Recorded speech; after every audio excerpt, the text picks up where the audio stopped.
Hi, I'm Nick Camfield, and in this vlog I will be discussing the marketing myths and the marketing orientation for my module Foundation for Marketing, and we'll also be discussing what I've learned in the first two lectures. In this vlog I will be talking about the market orientations and the different models. The second part will consist of the marketing myths and giving some examples, and then the third part, the conclusion, and I will be wrapping up the vlog finding out which I thought was the most important factor. Throughout this vlog, I'll be referencing from the book Customer Centric Marketing, written by Neil Richardson, Neil Kelly, and John James. And to start section 1 off with, I thought I would define marketing orientations. And according to Richardson, Kelly, and James, marketing orientation is understanding current and future customers' needs and wants in order to develop products and services that offer value for the customer. This means that organisations need to keep regular and meaningful contact with their customer base. For example, having a wider network allows for more marketing orientations and different customers. Moving on to section 1 on the market orientation, and there are no quick or cheap way of developing a market orientation, and it's as simple as we produce what our customers want. Businesses often feel they change because they want to find a new niche in the marketplace. This is because they want to attract a new kind of customer from their rivals, whilst building relationships with current and potentially new ones. And the fact that they need to do that often is because they want to build relationships and offer them different marketing techniques where the current ones are not being successful. This often ends up with market leaders who seek to innovate with their product and extend their product's life cycle, whilst also wanting to create a new product by the time that this product has died out and has become redundant. Businesses are often looking to the future to beat their competition to any niche and any new market product that they can get there before their competition, so they have a head start in the market and a foothold where they can create a new brand and product and create their own price for that product. Businesses also seek to sell loyalty schemes in order to keep current customers coming back and attract new customers who might want a reward for spending money with that business. Benefits from market orientation could be increased sales and profit, increased market share, and an increased number of retained customers. Moving on to section 2 now and the marketing myths. And the first marketing myth is that a satisfied customer is a loyal customer. A satisfied customer does not necessarily mean that they will keep coming back. Just because they have a good experience and are happy with their product does not mean they will keep coming back to that specific brand or make. Of course, a satisfied customer is more likely to return, but does not mean that they are certain to return. And with the emergence of Web 2, and more vlogs and blogs being posted with more opinions of different people, someone who has a negative experience is more likely to share that experience with everyone, and if they share that experience with you, you could be put off by using that company.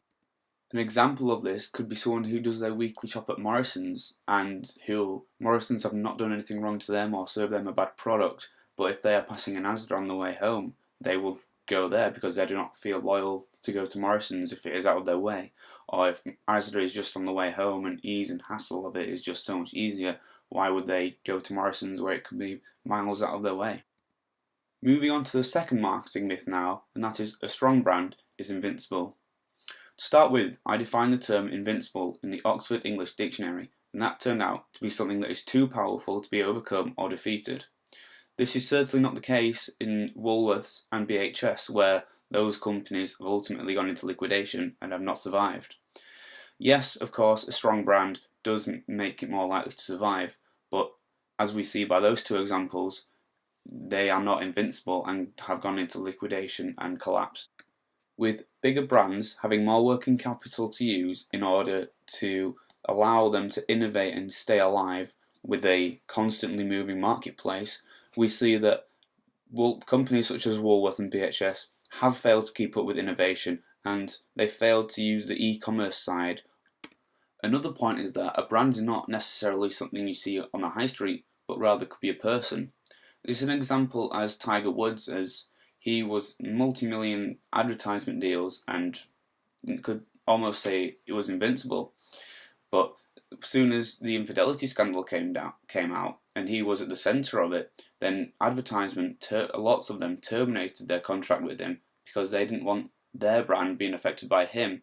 And ultimately, he was affected by this, and now has lost massive amounts of respect, and his advertisement revenue has dropped significantly. Another example of this could be seen with the Hoover and Dyson, with Hoover creating one of the first recognised vacuum cleaners, and Dyson sweeping the floor with innovation and ultimately overtaking Hoover, and now Hoover being an unrecognised product in a way now. In conclusion, I think that a big name brand is not invincible. This is because of the fast-paced market which we live in, and if you stay dormant too long, you'll be overtaken and swept over by a new product that could be cheaper. The third marketing myth I will be covering is that a big name brand can charge a higher price. I do not believe this is the case, as we look at a company such as McDonald's, where they can charge such low prices and yet such a world-renowned product and service. This can be seen in their service such as the Saver menu, where they can charge as little as 99p for something, and they still are a renown across the world. I do feel though a big name brand can get away with charging a higher price more than a lesser known brand due to the status that that brand could give you, such as Ralph Lauren, who will charge £40 for a t-shirt, but if you see that t-shirt you'll know its quality and that it is a recognised brand and people know how much you have paid for it, rather than if they go and buy a t-shirt from an unnamed shop that you've never heard before and charge the same price. Walking down the high street, you won't get the same status as a Ralph Lauren one due to the fact that it's unheard of before. Although a big name brand could potentially charge more for something that is in fashion or there's a social trend due to the want and need factor, so big name companies can charge more and there still will be the supply and demand. Another example of this could be if you see a celebrity or your role model wearing a specific pair of football boots and you see them and they score a good goal, then you feel like if you have those boots then you will be scoring goals such as that, or you will be as good as they are playing. In conclusion, yes, I believe companies can charge a higher price and still get away with it, but not all of them, and if they started charging higher prices then those companies would definitely fail and go into liquidation. Companies such as Topman, Primark, who are known for their cheap prices, and if they set prices at £40 for a t-shirt, they would definitely fail. But because they are so cheap, that is why they succeed and are still in the marketplace. In conclusion to this video, I feel that I have learned how relevant it is for a business to be planning ahead with their product, with their marketing, with their customer bases, and how to keep in touch, and how important it is to keep in touch with them, and that they are trying to get ahead of their rivals to find the next gap in the market and to try and attract other potential rival customers to their business to increase their growth and to also keep their current customer base. With more and more people having more access to social media and the internet, I feel this is a good place to attract and target new customers depending on your demographics and psychographics of the business and where you want to attract more customers, where you feel that your type of customer will lie and how you will attract that customer.